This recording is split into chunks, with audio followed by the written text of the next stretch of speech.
श्री शिवाय नमस्तुभ्यम। हर हर महादेव। आइए जानते हैं अधिक मास के शुक्ल पक्ष में आने वाला प्रदोष व्रत कब है, ये कौन सा प्रदोष व्रत रहेगा, त्रयोदशी तिथि कब से कब तक रहेगी, प्रदोष काल का समय क्या रहेगा और इस दिन कौन कौन से शुभ और अशुभ संयोग बन रहे हैं। इस बार शुक्ल पक्ष की त्रयोदशी तिथि गुरुवार के दिन पड़ रही है, इसलिए इस बार का प्रदोष व्रत गुरु प्रदोष व्रत रहेगा और माना जाता है कि जब भी गुरुवार के दिन प्रदोष व्रत पड़ता है तो ये तिथि बहुत ही शुभ मानी जाती है। धार्मिक मान्यताओं के अनुसार इस दिन श्रद्धा और विधि विधान से भगवान शिव की पूजा करने से जीवन के सभी दुख, दरिद्रता और बाधाएं दूर होती हैं। साथ ही गुरु ग्रह से जुड़े दोषों में भी राहत मिलती है और सुख समृद्धि का आशीर्वाद भी प्राप्त होता है। अधिक मास को भगवान विष्णु और भगवान शिव दोनों की ही उपासना के लिए पुण्यदायी समय माना गया है, इसलिए इस दौरान किया गया व्रत और दान कई गुना अधिक पुण्य प्रदान करने वाला होता है। गुरु प्रदोष व्रत को विशेष रूप से संतान सुख, विवाह, करियर और आर्थिक उन्नति के लिए सबसे अधिक लाभकारी माना गया है। मान्यता है कि प्रदोष काल में भगवान शिव कैलाश पर्वत पर प्रसन्न मुद्रा में तांडव करते हैं और उस समय उनकी पूजा करने से भक्तों की मनोकामनाएं पूर्ण होती हैं। अधिक मास में इस व्रत को करने से पिछले जन्मों के सभी पाप कर्मों के दोष शांत होते हैं और व्यक्ति को मानसिक शांति, पापों से मुक्ति तथा आध्यात्मिक ऊर्जा मिलती है। इस बार त्रयोदशी तिथि 28 मई दिन गुरुवार को सुबह 7:58 से शुरू होगी और 29 मई दिन शुक्रवार को त्रयोदशी तिथि का समापन होगा सुबह 9:50 पर। इसके बाद में चतुर्दशी तिथि प्रारंभ होगी, इसलिए इस बार प्रदोष व्रत 28 मई दिन गुरुवार को रखा जाएगा, जो कि गुरु प्रदोष व्रत होगा।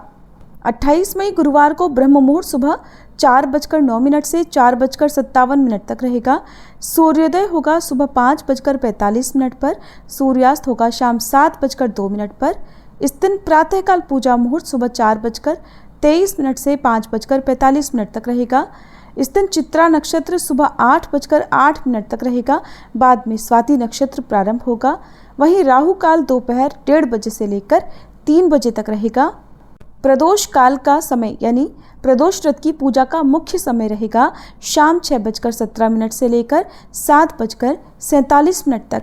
वैसे तो किसी भी प्रदोष व्रत में प्रदोष काल में ही मुख्य पूजा की जाती है, जैसे कि पूजा पाठ करके मंत्रों का जाप, कथा श्रवण या शिव चालीसा पाठ, आरती आदि। अगर आपके पास प्रदोष काल के समय नहीं है पूजा करने का तो आप सुबह भी सच्चे मन से पूजा कर सकते हैं। वैसे मान्यता यही है कि किसी भी प्रदोष काल में आप अगर प्रत्यक्ष रूप से पूजा नहीं कर पा रहे हैं तो उस दौरान आप मानसिक रूप से भी भगवान के मंत्रों का जाप, स्मरण या कथा श्रवण आदि कर सकते हैं।